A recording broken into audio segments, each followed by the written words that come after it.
Do you ever wonder what a Gen X thinks? Welcome to Gen X Talks.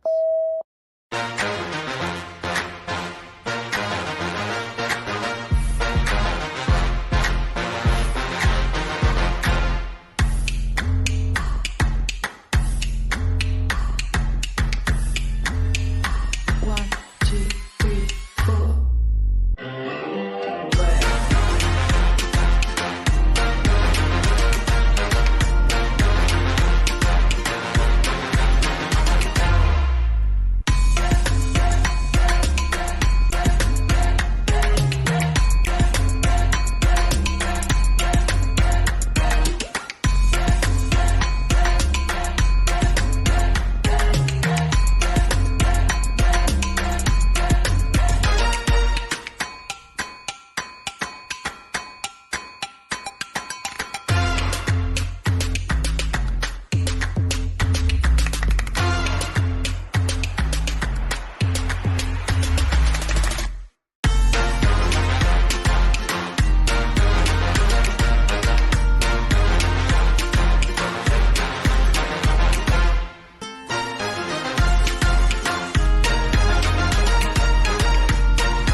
Just switching the cameras and the microphones on, and then welcome to the bottom of the glass nation, and I have no glass to get to the bottom of. I barely. You guys are lucky that I'm even wearing pants tonight. That's how close this was. As you might have noticed, I just no show prep at all. Like slid in here sideways, still smoking and half on fire, putting out the fire on my knees and my ankles from that. My pants are burning as I sat down in the chair and flipped the switch. That's what it felt like. As most of you know, some of you know, following along a little bit. The kid broke down. He was running errands today. Kid broke down across town. 108 degrees in the land of Bake where we live. 135 on the asphalt. I got to him and he was just drenched with sweat. Every piece of him was just, you could wring out his shirt. Another 20 minutes and it all would have been dried. Yeah. And so we spent that on the side of the road. What we did was, he was in a parking lot, so that was not as big of an issue. And we tried to, see what was wrong. But when I got there, the car ran. When I got there, the car started. And he goes, "So what's wrong with it, Dad?" I'm like, "If it's running, what do you want me to tell you?" "Well, it was broken." I said, "But it's running right now." This is a typical thing that people would call me up, customers, and for years, and they said, "I'm towing my car and it wouldn't start for work this morning." "All right, tow your car and call me back at lunchtime." "Did you get the car?" "Yeah." "What's wrong with it?" "I don't know. It runs." "What do you mean it runs?" So they dropped it off. I put the key in the ignition and it started. "Well, what's wrong with it?" "I don't know. It's running." Now, a lot of times codes will appear. Cars can give you clues. If there's codes when it shuts off, they're called hard codes. They stay in the system, even if your check engine light doesn't come on. Sometimes we can go in there. We can read a few things and get a few clues to what happened, and sometimes that'll lead us down a path. But if it's a lot easier when the thing just doesn't start. Cars, if they start and then they stop and then they start and they stop, it's not a mechanical problem usually. Pistons don't just stop moving. Valves typically don't just stop moving. Can they? Yeah.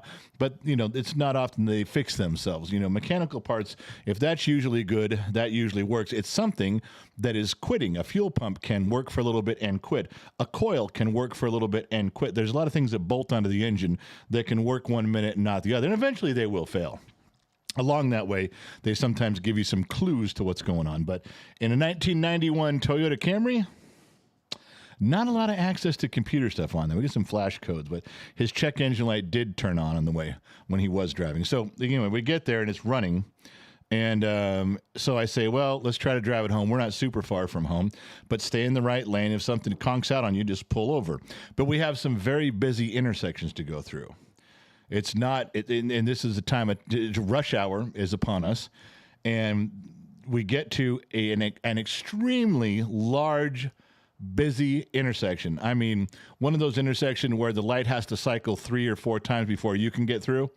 You just get a little through at a time. Yeah, one of those. And we had got a little bit separated, so he was like a few cars in front of me, and he calls me and goes, "It quit." I said, "Where are you?" He says, I'm in the slow lane, the number one lane, or in the slow lane. I went left one, fast lane, 2, 3, 4. So he's, I'm in the slow lane, and it quit. I said, "Okay, when the light turns green," I said, "put it in neutral. I'll get over behind you, and a couple cars will have to get around you, but you got to get out of the intersection." And he could have turned right, but turning right, there's nowhere for the car to go. So he can get across the intersection. So I'm back, 3 cars back in traffic. Light turns green. He gets out, runs to the back of the vehicle, because I can see him through the windows, and he's pushing on the trunk. Now, I'm thinking, even if he gets this thing up over the hump and all this traffic, he's going to have to run and catch up with the car down the other side and get through the window, which it looked like it was rolled up, and grab the steering wheel. Now, I didn't used to do things that way. When I was pushing a car, and I've pushed many of my cars that broke down on me, I've ran out of gas many times, I would do it through the window. I'd grab the steering wheel and the door frame and lean into it and put, especially with a Toyota Camry, a pretty small car.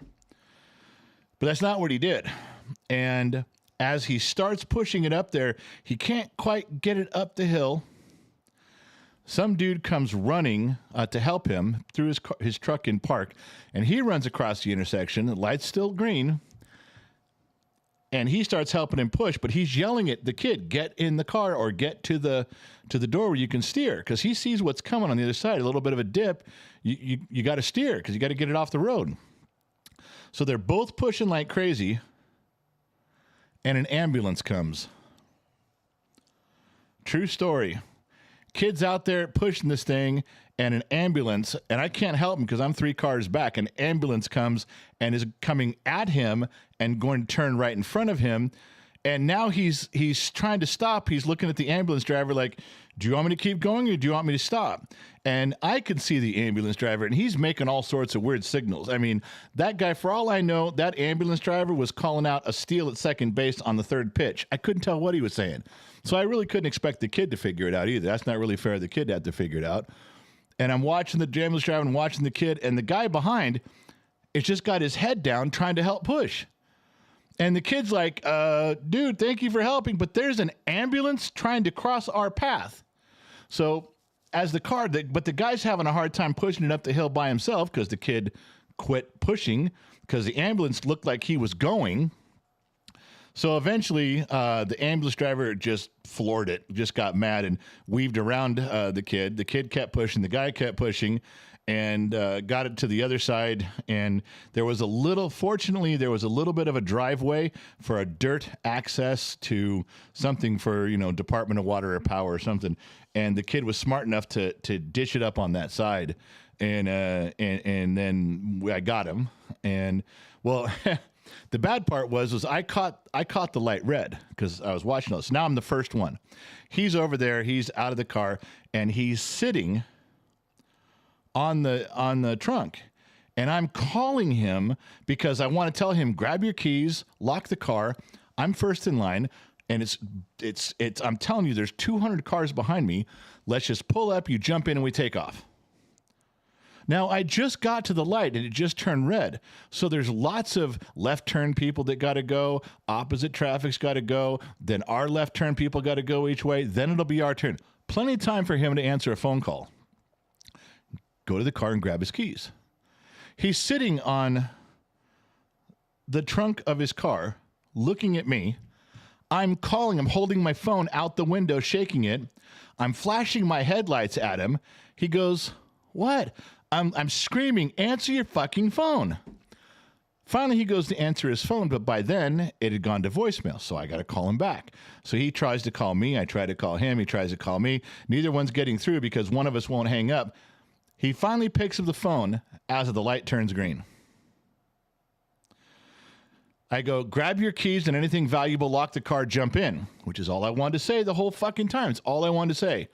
I'm creeping across the intersection. People are honking and pissed off. They have no idea what's going on. I turn on my hazards. I pull over as best I can. He's still rummaging through his car, fucking around. And and I can't get off the road far enough to not be blocking at least half of the slow lane. All right? Now, the problem comes in is there's nowhere for these people in the slow lane to move around me. They can't go into the lane next. I'm telling you, there's 200 cars there. Now I'm mad. I'm just screaming at him like, why didn't you just fucking answer your phone, man? You're looking right at me. I'm holding the phone out the window. I'm flashing my high beams at you. After you waste the whole time, then you reach in your pocket, then you answer your phone.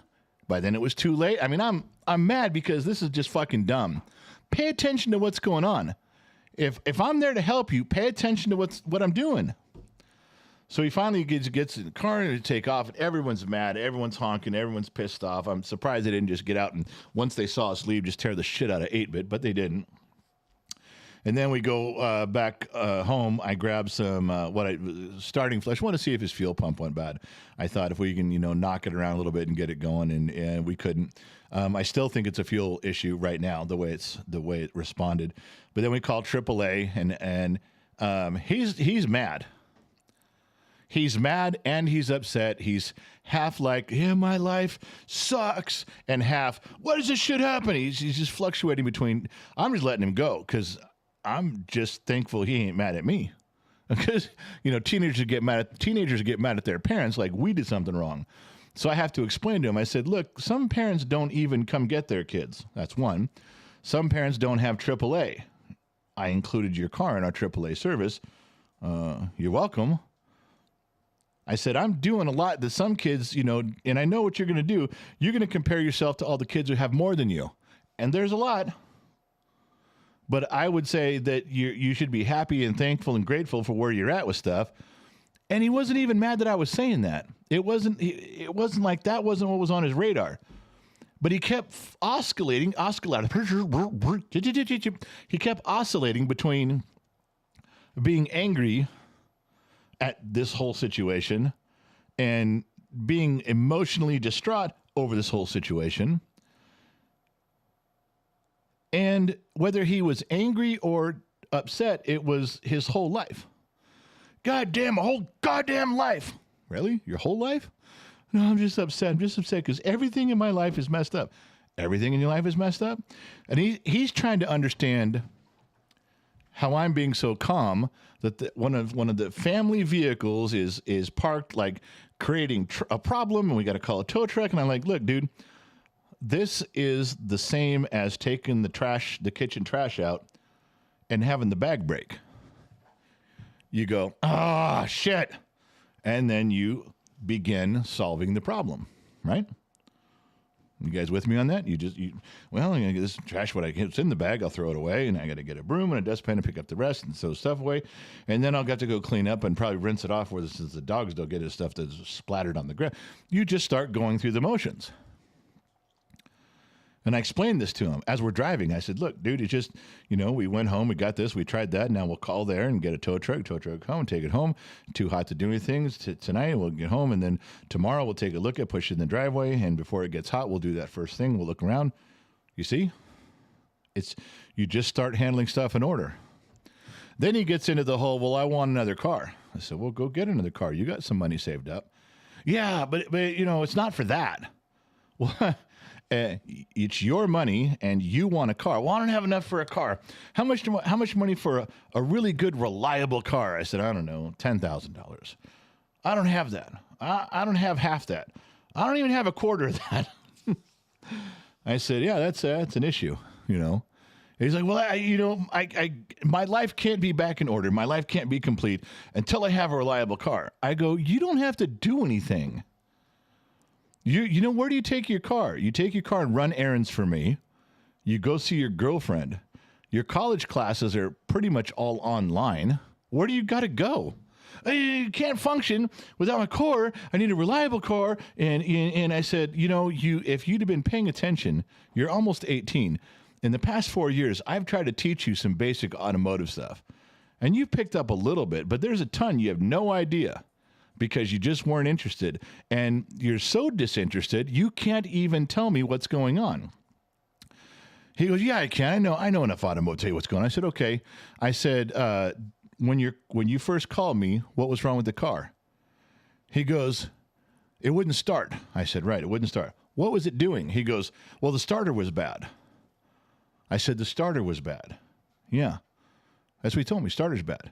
I said, put your phone out the window and try to start it. You know what I heard? Winning and winning and winning and winning and winning and winning and winning and winning and winning and winning and. That's what I heard.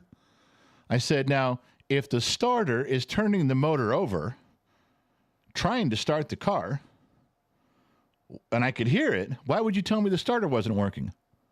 Oh, yeah, okay. Starter was working, but starter was working, but it wouldn't start. Yeah, you said that already.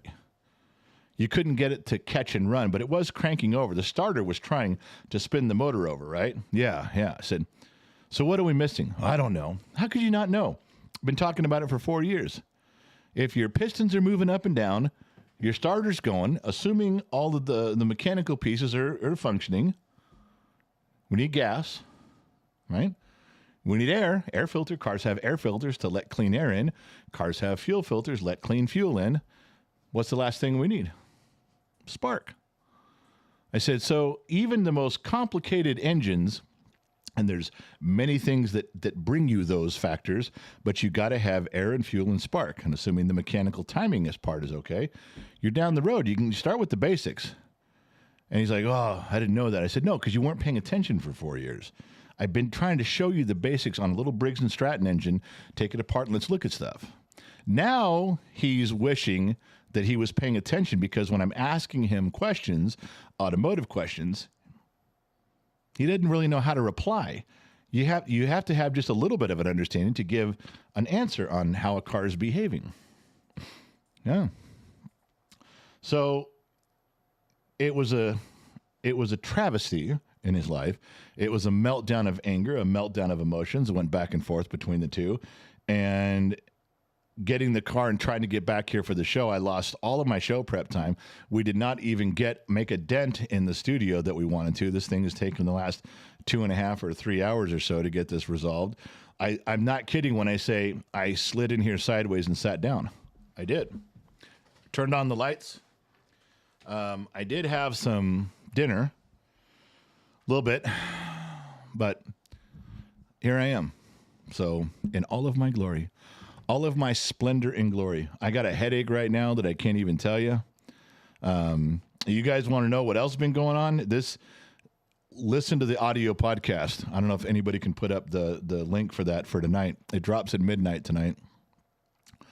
It went long. It went 90 minutes. And a good chunk of it was a very weird, stressful 24 hours of my life that started off at midnight 2 nights ago bad. And it just got worse. And then remember we talked about one of my daughters, and I just met her idiot boyfriend. He was there, and I about lost my shit with this situation. There was cops. It was the wrong side of town. This fucker was... Listen to the podcast. I can't tell you. All right. So I'm going to read some of this stuff. Let me see. I got the sheets over here tonight to my right and maybe to your left if the screen tells true. Birthdays. GX Patrick is today. Michael Bardwell is today.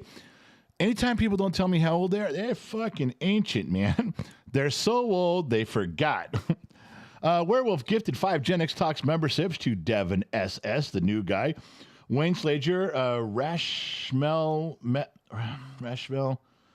Melmac, and Michelle Figueroa. Sorry if I fuck up the names. That's just because I'm a dumb white guy that knows $3 words and you got a $12 name. Let's blame you. All right, so I'm reading. Since I have no show prep, we'll go off the sheets for a little while and see how we do there. Looks like it says Todd. I can't read that name. Look forward to each new release of... I can't... It's just too small for me. It's too far away and too small. I can't read it. I'm not wearing my glasses on the live stream, so stop it. Oh, it says, Todd Denial. Look forward to each new release of the General and his views. It helps me a lot to enjoy part of my day due to severe medical issues, including severe back issues and 3 heart attacks in a month. Good God. Todd, and you're still here? Come on, man. That's a miracle. That's good stuff. I talked about... Yeah, I won't talk about that again. Yeah, so, hey, man, if Todd, if your last dying breath is on this program, let me tell you right now, thank you. I appreciate that. Hey, I'm going to give up my last dying breath to someone else, too. Why not? I Hate Fucks. Member for 15 months, KGXT Studios. Is Mrs. Forwatton okay? Second show in a row. She's a no-show. Oh, did she show up? Okay. Laura says, good evening, General. You handsome. Looking forward to you sometime. At the bottom of the glass says, evening. Cheers, everyone. Laura, I don't mean to disappoint, but I'm good at disappointing. Believe me, I'm a champion. I have medals in disappointment. Just ask my wife. She's the one who issues the medals. I don't have a glass. I don't have Jack. You don't have Jack shit. I don't got... Okay, quit backseat live streaming. That was good. Got Gen X mom over there giving me shit. Nightbot member for 12 months. Thank you very much for sticking around, Nightbot. Jan Motz. I did a DIY automotive course last year because I'm interested in how cars work. Also, I wanted to know the basics for fixing my car. Yeah, you should. If you just pick up the basics, you don't have to do the work. But learn enough so that you can participate in conversations. Just the basics. All right. Kayla says, my grandfather gave my mom $2,000 My grandfather gave my mom $2,000, 18th birthday, to get a car. My mom used the money to leave my dad. I traded a digital. And that's all it says. I traded a digital. I have no idea what's left after that, but she traded a digital. So we got a good story going on there. And we'll wait for the story. I traded a digital camera for a car with no passenger seat that overheated. And I carried water with me. I think in our generation, we all have stories of pushing a car, breaking down a car that we had to add water to, add oil to, that we kept going as best we could. I've certainly had those stories. But the kid, for some reason, just had a fucking meltdown over this. He's going to have to pay for the parts. He's going to have to get his hands dirty. I'm not going to do this. This is one where I'll help him push it in the driveway and block the wheels, but he's going to jack it up. He's going to pull things apart.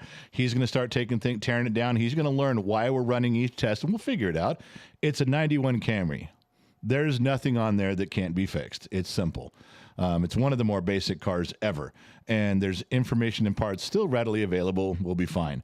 But he's going to do all the work on it. So if you guys want to keep track of that, that should be an interesting series of things. Well, you guys got gifted some memberships. Now you can go to the YouTube members area. It's a YouTube community section. There's a bunch of stuff in there that's just everybody can see. Everybody at all times. But when you're a member, there's things that turn on that you can go now see, and those are the really interesting things. Those are a lot of behind the scenes stuff, things we talk about. This will be one of them. This will be something you guys can go see. All right, are we done there? Done between the sheets? So let me jump over. I do have control over the comments. I can do a little stuff here, and I see Mr. Flibble. I see lots of tears tearing during the car. Maybe, yeah. It all depends on how he takes it. It really does. Ace Diamond. Agnes is talking to Ace there. All right. Gary A, that's awesome. Have a private, have the private learn. He'll thank you later in life. Gary, if he learns it, he's almost at a point where I thought I can almost picture him saying, just fix it. I don't care. Just stop. Just fix it. Now maybe I'm wrong. That may not be what he's thinking or saying or doing, but that's how I feel about that. All right. King Wisenoak, man, what did King Wisenoak say? I love hearing when you help your kid with his car and teach him other things. I used to love working on cars with my dad when I was young, but he passed. Well, I'm sorry, man, but we're all going to pass. We are all going to be, you better get used to this, everybody. We are all, each one of us, at some point, we're going to end up just being a picture on someone's shelf. A magnet on someone's refrigerator. Oh, you're going to still see all the barbecues and the Christmases and the family get-togethers, but you're going to be looking from a mantle because you're just going to be a picture on a shelf, same as me. True story. Let that sink in. We're all going to be that someday. It says, anybody else buffering a bit? I am hardline, but I didn't turn off all the cameras. Didn't have time to. Oh, well, anyway, listen. I don't mean to cut it short. We've only half an hour show. I don't have the prep done. I don't have the things to tell you. There were some big issues we want to discuss. I didn't even get all my stuff done. I didn't drag the pictures over. I don't have my notes typed up for the stuff I want to talk about. What good am I without a book of lies? And I try to get to the book of lies. So anyway, I got to go. I'm going to cut it short today just because I'm telling you, my head hurts so bad from all the stuff that I was trying to get done today that I didn't finish and going and doing this mess. And I did sit on the side of the road with him the whole time waiting for it's not what I wanted to do. And of course, as a grown-up, I've got things I'm trying to get done in my head while I'm sitting on the side of the road. I'm thinking of all these things and I just couldn't get there from here. So this is, tell you what, here's some good news. I think other than chairs, we don't have the chairs for the studio yet because even my wife, Jennick's mom, she didn't want to come out here and sit because the chair hurt so bad on Tuesday's show. If you guys were here for Tuesday's show, it hurt so bad. She was in pain and she had a chair with a cushion on it, but it wasn't her office chair. We didn't bring it out here. So other than having the chairs and a couple other little things, this Saturday show, the Bottom of the Glass on Saturday, should be a fully functional, everything at our disposal. The camera's working, the microphone's all working. We can switch and play around and do stuff. We should have the sheets working how they're supposed to. because I ordered a little monitor. It was $95, and it's a little vertical monitor about this big, and I can set it off to one side, read the sheets, and still see Gen X Mom. The other part was I'm surrounded by monitors. I can't see over anything. That also hinders the big camera views that we were trying to go for, seeing what's going on all over, is that these big, huge monitors block everything. So we're learning. I'm watching film on other guys who do podcasts and how they do it. And there's a lot. Most of them have engineering booths behind them. They just have to get on camera, get on mic, and go. I'm doing everything right here. If you saw the layout, my hands are busy doing this stuff, making things click around and go. When we do the click around part. So having all this here and still having access to the camera angles to see everybody doing everything is proving a bit challenging. But as you can see, we got some of the lighting going. Remember that big dark circle? You can kind of see it right here under my face a little bit. See it right there for the hat? But it was so dark before you couldn't see my eyes at all. So we're making improvements, and I'm trying to get one more light to get rid of that, and we'll see how it ends up. If it's horrible, then we'll stop doing it. But it's this trial and error. We're getting close, but we are in the studio. We're in. The lights are on, the microphone's on, the air conditioning's going. We're here. And it was a monumental effort, spearheaded by Lionheart and dragging the rest of us along with his vision of getting everything done that got us to this point. But he flew back to Missouri and then ran away to Arkansas because he just needed to get out of Missouri again for some reason. He was only there 10 minutes. 10 minutes. That's what Missouri will do to you, I heard. So he took off to Arkansas with his family on a vacation, and we are trying to plug and go on the rest of the pieces. So by Saturday, everything should be here but the chairs. I think everything will be cleaned up, vacuumed, put away. I will post a bunch of pictures on what the studio looks like. And Two Bear, senior staff member here, he's actually made some progress in getting a wrap, one of those layout wraps so we can put it down over all the surfaces of the table. Gen X Talks, KGXT Studios. Now, if I get left alone tomorrow in here, I will be able to take off and do some good. If I get left alone, I will be able to do some good from this chair and move forward. Because you guys are going to ask me, where's the radio station? How far away? There's some stuff I have to set up, some people I got to talk to. I'll do it. But I got to be left. No more cars breaking down. Every time we've just barely got the studio going this last weekend. Every day I sit down here to do some stuff, it's always, well, you got to come do this. You got to come do that. It really sucks when life gets in the way of things that you want to do. You know, real life. Go listen to the podcast. You'll find out where I was at almost midnight last night with my wife. Yeah. A world show tomorrow? Yeah, world show's at 10 o'clock. If everything goes as planned, I'll do the world show at 10. 10 o'clock tomorrow morning, YouTube, 10 o'clock Los Angeles time. We'll do a world show. I'll get up in the morning, do my stuff, do some prep, and then we'll continue on through. Tomorrow, everything is getting here tonight, and tomorrow night, Saturday, is the remaining big push for hanging everything where it's supposed to be, organizing, calculating what we've got, what we don't got, putting them all in boxes, putting them up in the lofts up there, making sure that everything's out of my wife's way, and everything here is functioning. Everybody's got a headset, everybody's got a camera, everybody's got a microphone, and things are working. We're close. We're very close. Once that happens, then it's just start the treadmill run, baby. Start the treadmill and let's get going. So I do apologize for this not being a very entertaining broadcast. All you do is listen to me ramble about a broken car on the side of the road. My wisdom was gone. My intellect faded. Not much. And you know who I'm letting down? You know who the big person I'm letting down? Well, she's not a big person. She's an average sized person, but big in stature, not in, never mind. I'm fucking that all up like I'm drunk, but I'm not. Is my sister-in-law. Yeah. And the Sun Valley Fox's wife. Like, I'm not even talking about him tonight. Don't give a shit about the Sun Valley Fox. I had in mind, there was like 7 important topics in the news, and I wanted to blow through them. I wanted to put up the picture and go, what, come here, here's this shit, here's this, here. And because I'm given to understand, she very much likes it when I summarize. When I can give her a news story that's on the news every day and go, look, cut the shit. Here's the gig. You summarize it with a picture of what we're talking about and move on to the next one. I was going to do that for her. Now, I don't know if you guys like that or not, but if I give you the common sense stuff, and almost every one of those things has turned out to be exactly what I said. You know why? Because it's exactly what we're all saying. There's no great wisdom. I'm not a fortune cookie. This is the stuff that we're all thinking all day long, all the time.